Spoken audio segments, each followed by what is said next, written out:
Hello everyone and welcome to this fascinating new video where we venture together.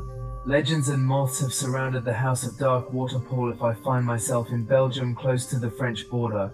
The town of Arc-Wattripont, known for its tranquility, experienced a significant disturbance in 1993. A family goes to call the gendarmerie to explain what is happening paranormal phenomena inside their house. They would have heard inexplicable noises and furniture would move on its own. The gendarmerie will first think that this is a joke. It is not a very common call. However, they don't want to take any chances. They're still going to send a team there to find out what's going on. Arriving on site, the non-commissioned officer and his colleague will notice an impressive mess. Most of the furniture is completely overturned and many objects will be found broken on the ground. The gendarmes will first remain rational. They will think that it is a simple dispute between a couple that would have totally degenerated. They will interview the owners separately to try to better understand what may have happened and try to better determine the phenomenon. However, the two owners will tell the exact same story. They will say that the objects move on their own, without any explanation, and that it has been going on for over 3 weeks already. Basically, they didn't even want to call the police lest they be taken for crazy. But that unfortunately, the phenomenon has grown so large and has become more and more violent that they are starting to get too scared and they really don't know what to do anymore. To ensure that it is not a hoax, the police will make the decision to put measures in place. They will take the whole family out of the house and conduct a new inspection of the house. But as soon as they leave the house, they hear noises coming from inside when no one is supposed to be there. And it is when they arrive in the kitchen that they will find a hole in the window and pieces of glass seem to move on their own. The police, always very rational and very skeptical, will think it's just a draft. But later, during their inspection, other phenomena will happen. One of the policemen will have wands cross the room and pass very close to him, before crashing into the wall. Another will also report seeing a chair move and then fall on its own. At some point, when they are going to bring the family inside the house, they are all going to witness a very strange phenomenon. The phone would have ripped itself off the wall and flew across the room. In shock and total incomprehension, the police will then call for reinforcements because they are always very skeptical and they want to make sure that it is not a trick or any other maneuver.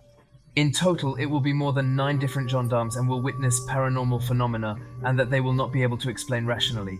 The 9 gendarmes will witness furniture smashing against the ground, will hear very strange footsteps, and some will even say they have had a mysterious silhouette. This story will make them a lot of noise in the region, and several journalists will go to the scene to try to capture the phenomenon. Very few recordings will be made, but many writings report hearing noises, like an infernal din, that echoed in a room when no one was there. This story will make so much noise that it will go back to the prosecutor of the king, and that even he will qualify the phenomena as paranormal phenomena. Today, for all specialists and researchers of the paranormal, this case would be a step forward, because it remains unsolved. There are many hypotheses that can be made. For some, it would simply be a phenomenon related to electromagnetic fields, while for others, it could be a house possessed by evil spirits or a poltergeist from the mediums who went to the scene.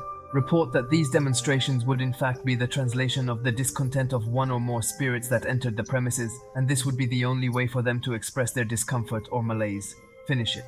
Despite all the investigations that have taken place into this case, there is not really a convincing answer to provide. Some will say that it was the little girl in the family who was possessed by the devil, because most of the supernatural phenomena were occurring. Only when the little girl was inside or near the house, or it happens at some point, the family will make the decision to call a priest so that he can perform an exorcism. He will then cleanse the house and all the people who live in it. And as if by a miracle, after the passage of this priest, the phenomena mysteriously stopped. However, it would not have stopped completely, as there would still be strange apparitions from time to time. Today, the new owners do not want to comment on this matter at all. They do not want new investigations to be conducted in their homes. For them, this episode must remain in the past so that nothing can resurface. That's the end of this episode. I hope you enjoyed it. Feel free to tell me in the comments, and if you have other topics like that, you want me to cover it in my next videos. If you are interested in paranormal phenomena, you can go see my other episodes. You can like, share, and subscribe, but we'll see you in a future video. Who was Coinfire? Peace out.